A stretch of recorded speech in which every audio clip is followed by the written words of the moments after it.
بسم اللہ الرحمن الرحیم، السلام علیکم۔ آپ دیکھ رہے ہیں دا نیریٹو، میرا نام ہے عبید شاہ۔ ناظرین، آج ہم بات کریں گے کچھ بھارت کی ناکام خارجہ پالیسیز پر۔ اسی حوالے سے ہمیں جوائن کیا ہے شیر علی بھائی نے، بڑے پیارے ہمارے بھائی ہیں، سینئر جرنلسٹ ہیں، اور شیر بھائی سے کچھ پوچھیں گے کہ بھارت جو ہے وہ دنیا میں چھلانگیں تو بہت مارتا ہے، بہت زیادہ انگاروں پر بھی لوٹتا ہے، لیکن یہ کہ کیا ان کی خارجہ پالیسی اسپیسیفک ہم لوگ اس پہ بات کریں گے کہ خارجہ پالیسی میں جو ہے وہ انتہائی ان کی ناکام ہے۔ اس کی کیا وجوہات ہیں؟ شیر بھائی بہت شکریہ ہمیں جوائن کرنے کے لیے۔ ہمیں بتائیے گا، یہ جیسے کینیڈا نے ان کا سفیر واپس بھیج دیا تھا انڈیا کا، تو انڈیا کے اندر کون سی ایسی ان میں ایسی آگ لگی ہوئی ہے کہ غلط بھی کرتے ہیں لیکن بے شرمی اور ڈھٹائی کا عالم نہ دیکھا جائے؟ انہوں نے بھی ان کا کینیڈا کا سفیر بھیج دیا وہاں سے۔ تو یہ تو بالکل یہ مودی کی جو پالیسیز ہیں، ڈونٹ یو ریئلی تھنک کہ یہ آئسولیشن کی طرف جا رہا ہے، اور ود ان دا بھارت لوگ جو ہے وہ اس کو کچھ زیادہ پسند نہیں کرتے، regardless of the R S S. ظاہر ہے وہ آر ایس ایس والی ایک بہت زیادہ اسکول آف تھاٹ ہے وہاں پہ، ادروائز تو یہ جو کیا ہے یہ اپنی باقی جو کانگریس ہے، وہ لوگ تو بہت زیادہ اس کو کرٹیسائز بھی کرتے ہیں نریندر مودی کی پالیسیز کو۔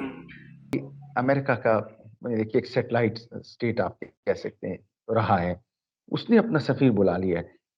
اب گلوبل ساؤتھ کو اگر آپ اس اسرائیل کی جو پالیسی سے اگر اس کو آپ لنک کر لیں تو انڈیا بالکل آئسولیٹڈ ہے۔ انڈیا نے پوری مسلم دنیا کو بھی ایلینیٹ کر دیا ہے، اور ساتھ ساتھ اس نے گلوبل ساؤتھ کو بھی ایلینیٹ کر دیا، یعنی وہ دو کشتیوں میں سوار ہیں۔ تو مودی جو ہے وہ چاہ رہا ہے کہ میں ان کو بھی خوش رکھوں، ان کو بھی خوش رکھوں، لیکن اگر اس کی ڈیپتھ میں جائے تو مجھے ایسا فیل ہوتا ہے کہ وہ جو ایک زائنسٹس کا اور جو آر ایس ایس کا ان کے نظریات کافی ملتے ہیں، تو اس کی ہمیں صاف جھلک نظر آتی ہے کہ ان کا ٹلٹ کیوں ہے اس طرف۔ تو لیکن امریکہ کو، اسرائیل کو تو آپ خوش رکھ سکتے ہیں، لیکن آپ نے اگر مسلم دنیا کو ایلینیٹ کر دیا ہے تو اس کا مطلب ہے کہ آپ ریڈ نہیں کر رہے ہیں، آپ تاریخ کے غلط سمت میں آپ کھڑے ہیں۔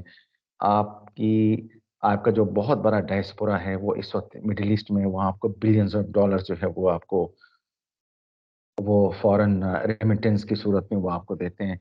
تو وہ ایک طرح سے مودی نے بہت غلط کیلکولیٹ کیا ہے، یعنی کہ بہت ہی شارٹ ٹرم میرے خیال ہے اس نے کوشش کی ہے، گول اس نے شاید سیٹ کیا ہے کہ میں اسرائیل سے بھی فائدہ لوں گا، ان سے بھی لوں گا، لیکن وہ بیک فائر کر رہا ہے، بہت بری طرح سے بیک فائر کر رہے ہیں۔ اور میں آپ کو ابھی شاید پریڈکٹ تو نہیں کر رہا، لیکن ابھی ایک وقت آئے گا کہ جو انڈین ڈائسپورا ہے ان کے اوپر بڑا سخت وقت آئے گا، خاص طور پہ مڈل ایسٹ کے اوپر۔ اب اس کو ہم اٹھا کے لے لیتے ہیں، ایک نقطہ ہے بہت امپورٹنٹ جس کو اسی میں ہم ریپ اپ کر لیتے ہیں۔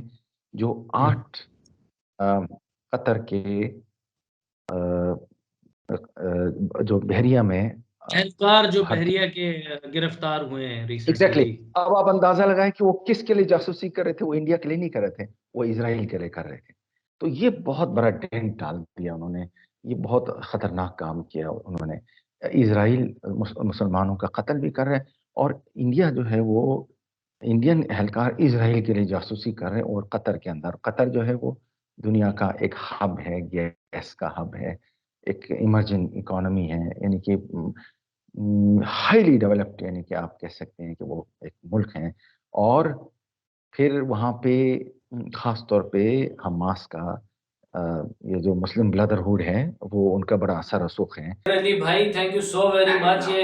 یہ آپ کو معلوم ہے کہ یہ تو اس پر مزید ہم لوگ سیشنز کریں گے، کیونکہ ان کی جو نالائکیاں ہیں اور گیدڑ بھبکیاں ہیں بھارت کی یہ تو ایک ناکام ان کی جو خارجہ پالیسیز اور ان کی حرکتیں اس کے اوپر ہم نے تھوڑی بہت گفتگو کر لی اس پہ، اور we can have a vast debate on it, اور انشاءاللہ ضرور کریں گے، آپ کو دوبارہ بھی زحمت دیں گے۔ Thank you so very much شیر علی بھائی جوائن کرنے کے لیے ہمیں، آپ کا بہت شکریہ یہ ویلاگ دیکھنے کے لیے۔ اللہ کرے کہ 1.4 بلین تقریباً آبادی کا جو ملک ہے بھارت، وہ اپنے گربان میں جھانکے اور کچھ ہوش کے ناخن لے، وہ اس خطے کا تھانے دار بننے کی اس کی خواہش ضرور ہے، لیکن جو بھی مظالم وہ ڈھاتے ہیں، اللہ کی لاٹھی بے آواز ہے۔ پاکستان زندہ باد۔ بہت شکریہ، اللہ حافظ۔